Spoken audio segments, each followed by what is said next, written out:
Mesdames, Messieurs, merci de nous rejoindre sur B1 Télévision pour cette nouvelle édition. À la une de l'actualité, changement climatique et ses conséquences sur l'écologie. Les populations doivent s'informer sur les enjeux environnementaux. Ces notions intègrent déjà les programmes d'enseignement au secondaire et à l'université pour prévenir contre l'ignorance. Dialogue inclusif en République démocratique du Congo, UDPS et pouvoir ne se mettent pas d'accord sur les formats de cette rencontre. Les deux parties se renvoient la balle quant au blocage des pré-dialogues, dossier à suivre tout à l'heure.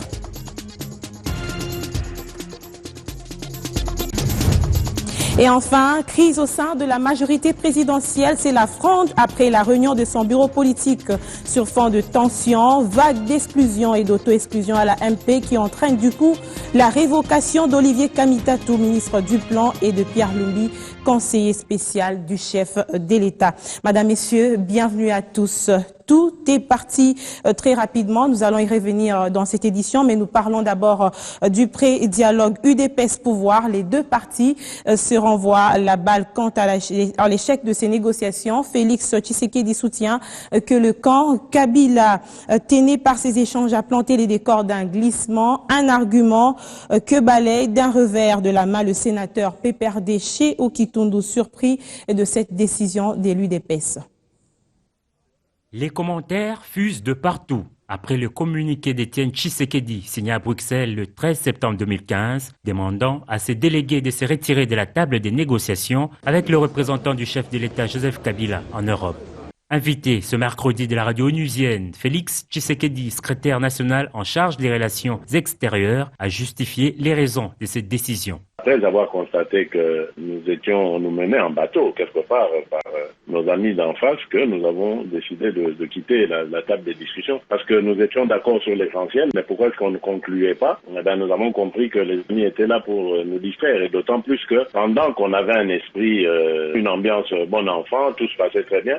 Pendant ce temps, là-bas à Kinshasa, le pouvoir était en train de mettre des embûches sur la voie vers un règlement pacifique de la crise politique. Une décision que ne s'expliquent cependant pas les représentants de Joseph Kabila à ces pré-dialogues. On a très avancé sur ces questions. On était très proche de l'accord. Il restait le troisième rang de cette fois-ci pour conclure. Mais qu'est-ce qui a bloqué? Mais c'est la question qu'on se pose, parce que nous tous on a été surpris par le communiqué de l'UDPS. Ce dialogue, qui devra succéder aux concertations nationales de 2013, a été toujours diversement interprété. Bon, le vrai dialogue que nos frères réclament n'est pas diabolique, hein? Mais il y a des préalables pour exiger ce vrai dialogue. Ils disent que nous devons aller au vrai dialogue conformément à l'accord cadre d'Addis Abeba. Mais je défie quiconque. L'accord cadre d'Addis Abeba ne parle pas de dialogue. L'accord cadre parle de la réconciliation nationale. En dépit du retrait de l'UDPS au pré-dialogue, ce parti se range toujours du côté des partisans du dialogue. Nous restons toujours sur cette position du dialogue et nous nous tournons d'ailleurs vers la communauté internationale que nous avons saisi dès le début. Vous savez, dès le départ, nous lui demandons de s'impliquer davantage. Des fois, nous avons reçu des réponses du genre « oui, mais faites-le d'abord entre Congolais ». De leur côté, les anti-dialogues campent sur leur position, une position réaffirmée mardi lors de leur meeting de Sainte-Thérèse à Kinshasa. Entre-temps, les institutions de la République devraient serrer leur ceinture. Le gouvernement a décidé de réduire de 30% leur train de vie. Motif, les difficultés financières que traverse le pays suite à la situation économique mondiale peu reluisante. Une décision qui n'exclut pas des explications de la part du gouvernement, a insisté le Parlement lors de l'ouverture de la session de septembre. La situation économique mondiale difficile n'épargnera pas la République démocratique du Congo, dont le budget dépend essentiellement de l'exportation des ressources minières. Pour s'y faire, le gouvernement a décidé de réduire de 30% le train de vie des institutions. Je pense qu'il n'est pas dit la réduction de 30% pour les ministères, il dit réduction de 30% pour les institutions politiques. C'est ça qu'il est dit. Et ça se passera comment? Je crois qu'il faut retenir son souffle. Le budget, l'exercice de la loi des finances pour l'exercice 2016 sera déposé très bientôt au Parlement. Je pense qu'au courant de cette semaine, aura l'occasion de découvrir. Les deux chambres du Parlement prennent acte de cette décision de l'exécutif, mais exigent des explications. Perspectives économiques paraissant ainsi incertaines, le gouvernement projette déjà la réduction de 30% du train de vie de l'État. Le Sénat attend de plus amples précisions sur cette proposition. La participation de chaque institution à la réduction du train de vie se lie plus aisément au moment de l'exécution du budget. Il faudrait, à mon humble avis, qu'il y ait équilibre entre institutions et respect des textes en vigueur. Tout compte fait, l'année 2016 s'annonce difficile. À cela s'ajoute la recherche à tout prix des fonds pour les futures élections. Je vous le disais à l'ouverture de cette édition, l'actualité politique reste dominée par la crise au sein de la majorité présidentielle. Le divorce est finalement consommé entre cette plateforme et le G7. Olivier Kamitatou, autorité morale de l'Alliance pour les renouveaux du Congo, et Pierre Lumbi, autorité morale du mouvement social pour le renouveau, viennent de payer les frais de leur initiative au sein du G7. Le chef de l'État vient de les révoquer. Le premier du poste du ministre du Plan et le second du poste du conseiller spécial du chef de l'État. Tout est parti de la réunion convoquée mercredi par le bureau politique de la majorité présidentielle. La suite des événements est évoquée ici par un des membres du bureau politique de la MP. Le bureau politique, ensemble avec le PALU, qui est l'allié de la majorité présidentielle, voulait discuter du texte du mémorandum que 7 partis de la majorité ont adressé au président de la République, autorité morale de la majorité. Mais il est apparu au cours de cette réunion que les 7 signataires du texte qui étaient présents ont quitté les débats.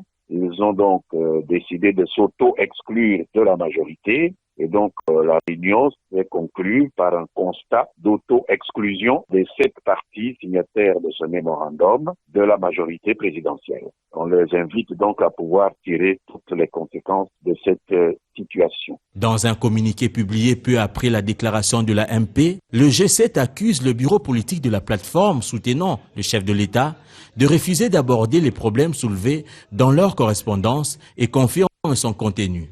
Des événements qui, d'après des analystes, attestent du malaise au sein de la majorité au pouvoir. Alors finalement, tout est parti vite comme un éclair d'une lettre ouverte au chef de l'État à une réunion du bureau politique de la majorité présidentielle boycottée ce matin par le G7, finalement à la révocation des 2 membres frondeurs de la majorité présidentielle. Comment se sont déroulés les faits ce matin? Réponse dans cet élément d'Alain Bouma.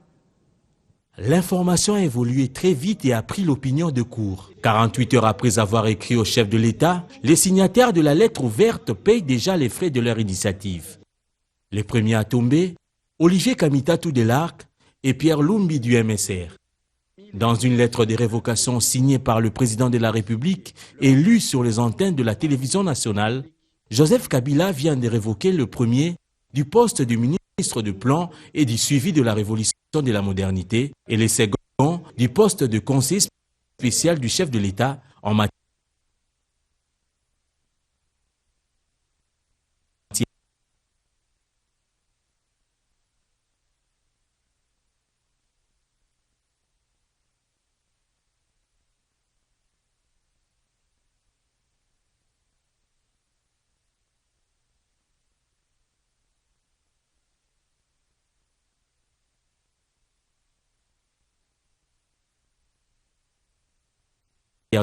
de sécurité.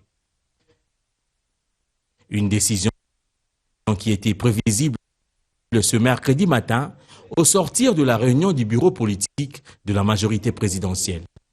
Les conséquences dont fait allusion Ben Minakou, secrétaire général de la MP, qui pourront impacter sur la cohésion de la plateforme. À supposer que les députés nationaux élus sur la liste des partis politiques du G7 fassent allégeance à leurs chefs respectifs, environ 78 élus ne feront plus partie de la majorité parlementaire qui comprend 350 députés nationaux. Pareil au sein du gouvernement, où les ministres membres du G7 occupent 6 postes ministériels. Le bureau de l'Assemblée nationale n'est pas en reste. La première vice-présidence, le rapporteur et la questure sont occupés par les élus sur la liste du G7. L'option envisagée est que ces élus désavouent leur chef de parti pour sauver la MP. Wait and see. Voilà pour les dossiers brûlants de l'actualité politique de ce mercredi. Et comme vous le savez, à ce jour, la MONUSCO n'a pas dérogé à la règle avec sa conférence de presse hebdomadaire. 2 sujets à l'ordre du jour, la situation politique de l'heure, mais aussi la recrudescence de la LRA dans le nord du pays avec des incursions dans plusieurs localités de la province du Bas-Ouélé. Christian Elongo. La situation politique en RDC ne laisse pas indifférent la MONUSCO. La lettre des G7, l'interruption des discussions entre l'UDPS et les PPRD en marge du dialogue étaient au menu de la réunion hebdomadaire de la mission onusienne. Son porte-parole parle des effets de la démocratie. Il appelle une fois de plus au respect de la Constitution.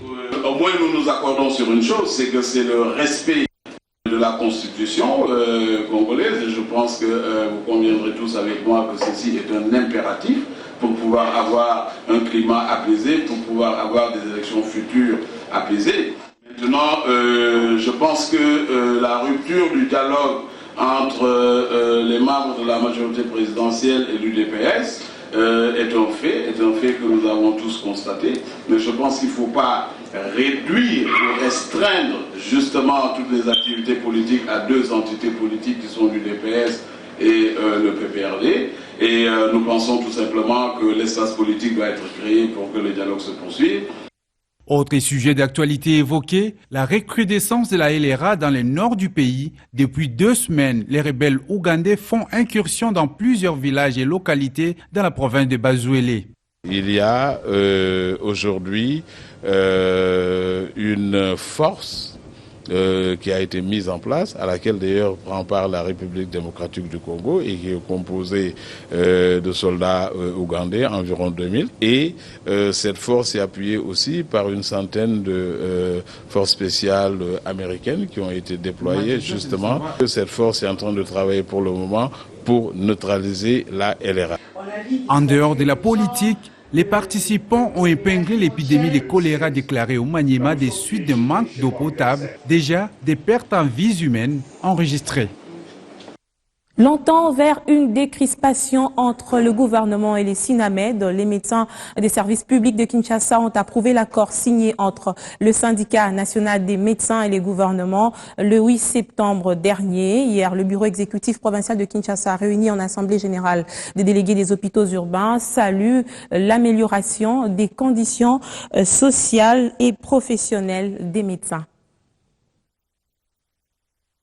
Les médecins de service public ont eu gain de cause à la suite des négociations entre le syndicat national des médecins et le gouvernement de la République. Le bureau exécutif provincial du SINAMED Kinshasa a analysé l'accord conclu entre les 2 parties et l'estime dans la mesure du possible exhaustif.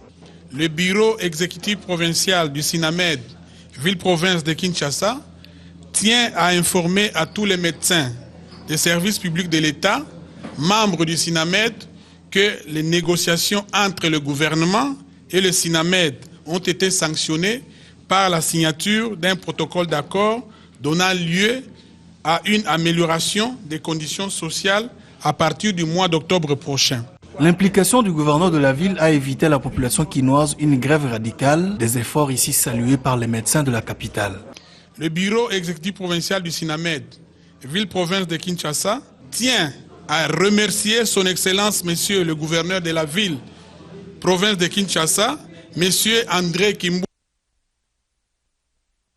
Yangu, pour son implication personnelle pour l'aboutissement heureux de nos revendications, ce qui a permis d'éviter à la population quinoise de graves perturbations des soins de santé. L'accord signé le 8 septembre dernier octroie aux médecins de service public une augmentation de la prime des risques de l'ordre de 150 000 francs congolais dès octobre prochain.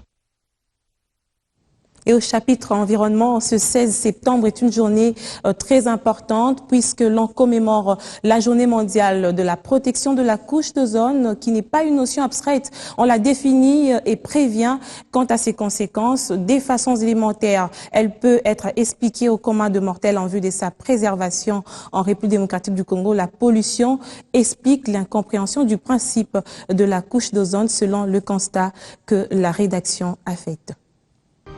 L'avenir se prépare dès à présent. La science, elle prépare mieux, oriente les nations sur les grandes questions de l'heure. Au moment où l'humanité s'agite sur le devenir de l'environnement, en prévision surtout du réchauffement climatique qui inquiète, la notion de la couche d'ozone semble se diluer. Pour preuve, les habitants de Kinshasa, pour ne citer que cela, ignorent cette couche ainsi que son rôle. Difficile de contribuer à la préserver, que prévoit l'enseignement élémentaire? Tout de suite, la réponse paraît simple. Il est prévu de notions élémentaires, même si les effets sont loin de se faire sentir. Le programme de géographie en école secondaire, c'est dans la géophysique. Et là, on parle aux enfants de façon sommaire. Mais comme actuellement, ça devient vraiment un problème assez important, nous qui avons étudié la géographie, nous expliquons aux enfants comment est-ce qu'il faut protéger la couche d'ozone.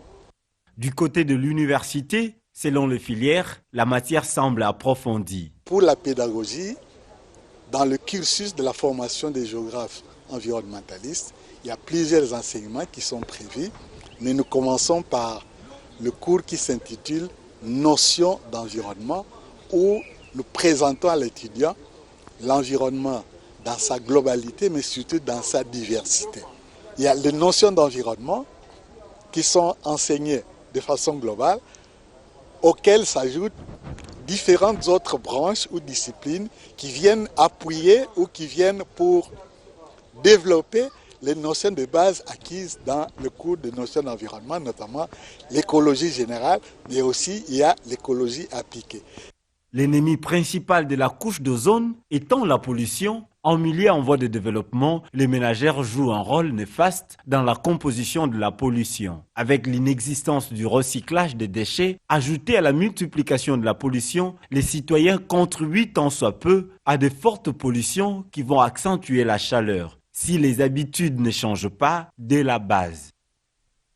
Puisqu'on parle de la destruction de la couche d'ozone, la nécessité demeure de s'interroger sur les probables effets sur la santé, notamment à travers la fuite des rayons ultraviolets. Alors, quelles sont les conséquences directes de cette destruction de la couche d'ozone sur la santé? Élément des réponses avec Cédric Ebondo. La couche d'ozone, une forme chimique particulière de l'oxygène, très instable et réactive. Un réel cadeau de la nature qui protège l'être humain contre les rayons ultraviolets, par là, la protection de la planète contre le réchauffement climatique. Mais depuis près d'une dizaine d'années, l'on assiste à une faible concentration de quelques parties par million ou plus. Selon les scientifiques, à l'instar de ceux de la NASA, l'on estime que les gaz ont atteint leur pic de concentration dans la stratosphère antarctique, la partie de l'atmosphère située à environ 12 à 50 km de l'altitude. On parle alors de trous dans la couche d'ozone. Conséquence, des très fortes chaleurs avec des effets négatifs sur les yeux. Étant donné qu'il y a un changement climatique qui va dans le sens du réchauffement climatique, donc nous sommes exposés aux rayons ultraviolets qui ont des conséquences vulnérables au niveau de l'œil, des conséquences à court terme et à long terme.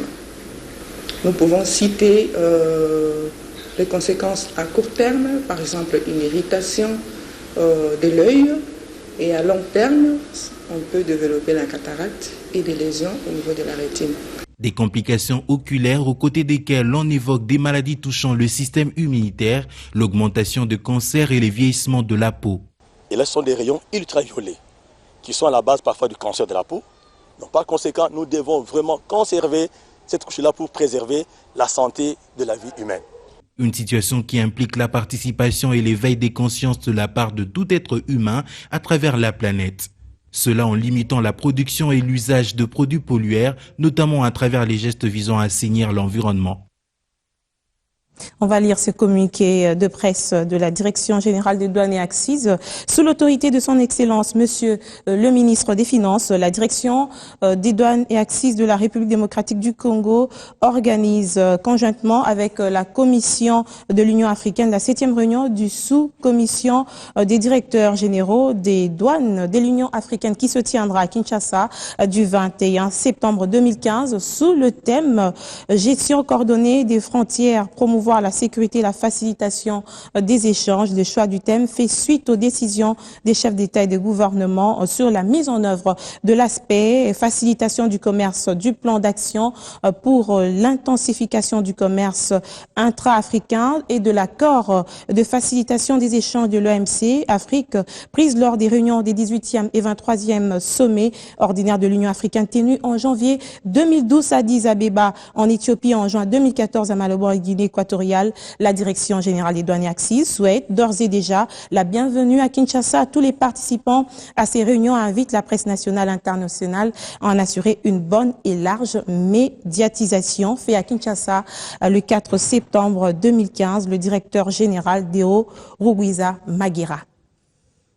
Le sport en bref, FC Nzakimwena a tenu l'Aïskouya en échec en premier match de la 3e journée de l'entente provinciale de football de Kinshasa. L'affrontement entre les deux clubs s'est soldé sur le score d'un but partout. Les buteurs se nomment Makaya pour le FC Nzakimwena et Kapela pour l'AC Kouya. Madame, Messieurs, c'est la fin de cette édition, mais je vous rappelle que l'actualité reste dominée par la crise au sein de la majorité présidentielle. C'est la Fronde après la réunion de son bureau politique sur fond de tensions, vagues d'expulsion et d'auto-exclusion à la MP qui a entraîné du coup la révocation d'Olivier Kamitatou, ministre du Plan, et des Pierre Lumbi, conseiller spécial du chef de l'État. Vous suivrez notre édition à 23h30 avec Bibi Chungoua. Merci de votre fidélité.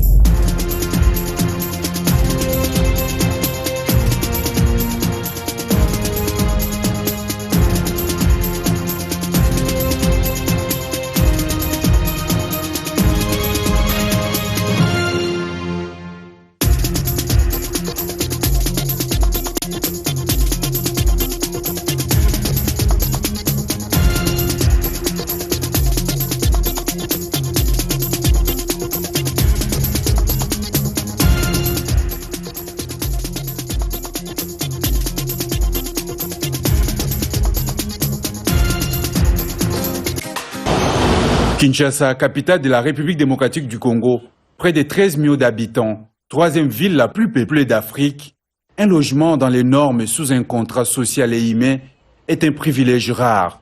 Faute souvent de mieux, dans les communes populeuses, les locataires se contentent des habitations qui n'offrent à la limite que des chambres à coucher et des salles de séjour. Les loyers exagérés et obligés de subir les dictats du bailleur, l'acteur principal qui s'est satisfait à traiter cette situation, c'est le courtier immobilier, communément appelé commissionnaire, perçu comme les mauvais garçons. Nous ne sommes pas des mauvais garçons. Nous ne sommes pas des mauvais garçons. Pourquoi on nous appelle les mauvais garçons? Parce que le secteur n'est pas réglementé. Tout le monde, il y a quelqu'un qui est révoqué quelque part, il vient, il dépose un tableau au coin, il est courtier, il est commissionnaire. Il y a tantôt des militaires, des policiers qui s'improvisent, tantôt on ne sait pas est-ce qu'il y a l'incompatibilité, oui ou non, qui peut exercer ce métier, qui ne peut pas l'exercer, on ne sait jamais le faire. Voilà la raison pour laquelle, d'ailleurs c'est ça la motivation, pour que nous soyons lavés totalement, il faut que l'État arrive à nous réglementer. Cela veut dire l'État, il faut qu'il arrive à adopter une loi qui va régir les métiers des courtiers immobiliers.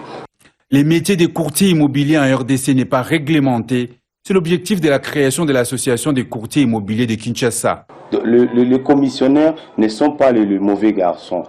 Ils font un travail vraiment noble, mais sauf que la population ou la société ou bien l'État congolais ne parvient pas à comprendre. Nous mettons les bailleurs, les locataires en contact, un point très. Nous facilitons l'intermédiaire, le vendeur et les acheteurs, nous les mettons en contact, un point, un trait. Voilà, c'est un métier comme tous les métiers que tout le monde doit arriver à respecter. Voilà. Ceux qui sont commissionnaires, puisque les commissionnaires. Lorsqu'on dit que les commissionnaires sont complices avec le bailleur, c'est faux. Parce que moi, personne ne peut m'obliger. Par exemple, vendredi passé, un commissionnaire est venu me voir avec un monsieur, sa femme et 2 enfants. Le plus jeune avait à peine 2 mois. Il voulait louer cette maison. Consciemment, je ne peux même pas laisser un porc y vivre.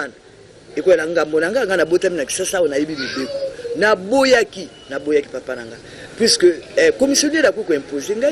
Souvent considérés comme complices des courtiers, les bailleurs passent pour les tout-puissants dans la capitale congolaise. Ceux qui baillent la zama malamu à cause de la péca malamu na locataire naïe.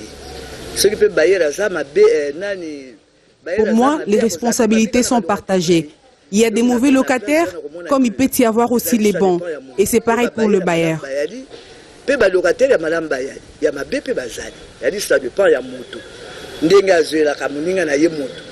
Une situation qui exaspère les milliers de Quinois. Nous sommes ici au quartier Camping dans la commune de Selembao. Benoît Moubouya a préféré venir habiter ces quartiers malgré des érosions et manque d'eau et d'électricité. On n'est jamais mieux chez soi, dit-elle. Papa, na lembi mingi na futeli na moni ona moni. Na zalaki muhumu. O mone tanto. Papa, je suis fatiguée. J'étais locataire pendant des années. La manière dont j'étais traitée, les bailleurs ne respectent pas les locataires. Ils nous prennent comme de moins que rien. Grâce à Dieu et aux petites économies, nous avons un terrain et construit. Qu'on ait mangé ou pas, je suis chez moi, malgré les érosions, le manque d'eau et d'électricité.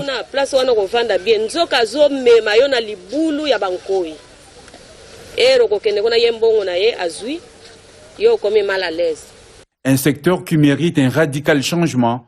Kinshasa a multiplié par 300 sa population depuis 1960.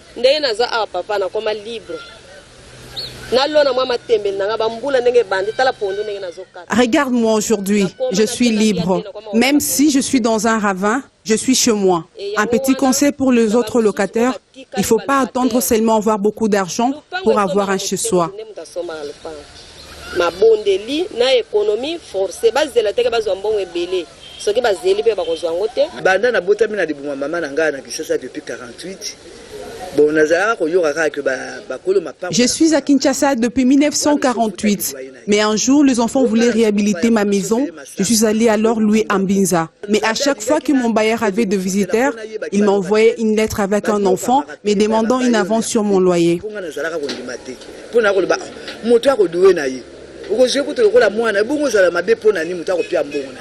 Il y a une campagne contre les faussaires, cela veut dire nous avons établi nos cartes qui identifient que non, celui-ci, voilà, c'est un courtier immobilier. C'est ça. Nous demandons l'appui de l'État, surtout les ministères qui gèrent notre secteur, cela veut dire les ministères de l'Habitat et les Affaires foncières. Nous demandons d'abord le partenariat entre les 2 ministères pour que nous puissions maintenant s'imposer sur le terrain pour obliger à tout le monde de se mettre en ordre. Notre prochain dossier touchera la passivité du gouvernement provincial face à l'entêtement des propriétaires des maisons d'habitation qui ne se conforment pas à l'arrêté sur les baux à loyer fixant à 3 mois la garantie locative. Washington Forum, le décryptage hebdomadaire de l'actualité et des sujets qui vous touchent dans votre vie quotidienne. Débat en profondeur, interactif, aller au-delà de la nouvelle. Une perspective à partir de Washington sur des questions importantes. De Kinshasa à Abidjan via d'autres capitales mondiales. Washington Forum. Washington Forum. Washington Forum désormais sur B1 à Kinshasa. B1, l'excellence dans la simplicité.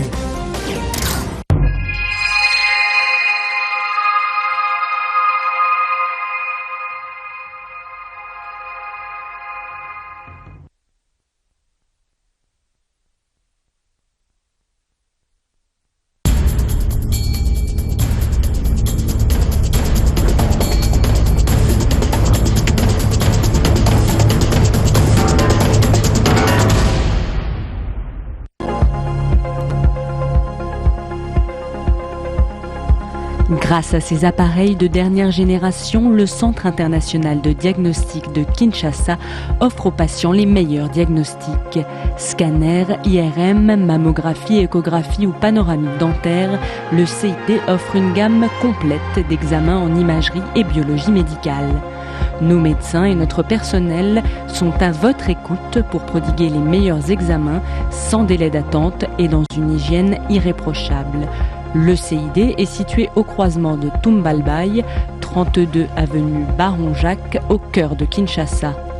Faites du CID votre référence du diagnostic médical. Les laboratoires du CID sont conformes aux normes européennes et internationales.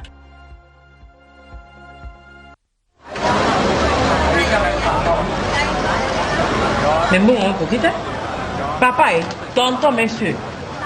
What is the toe? 听不懂，他说什么意思？我听不懂。 Reste, 已经给你钱了， reste 给你500。 no chinois. You speak français or English? 什么意思？说什么意思？听不懂。我500块已经给你了，说什么？啊？500块已经钱给你。妈咪，那三杯，用爱小发打发给。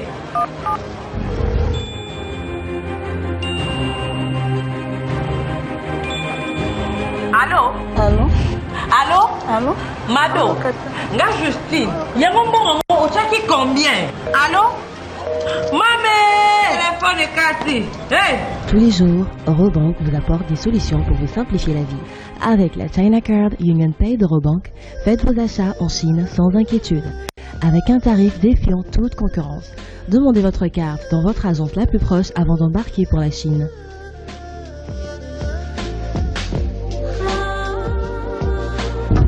Pour plus d'infos, renseignez-vous auprès de nos agences.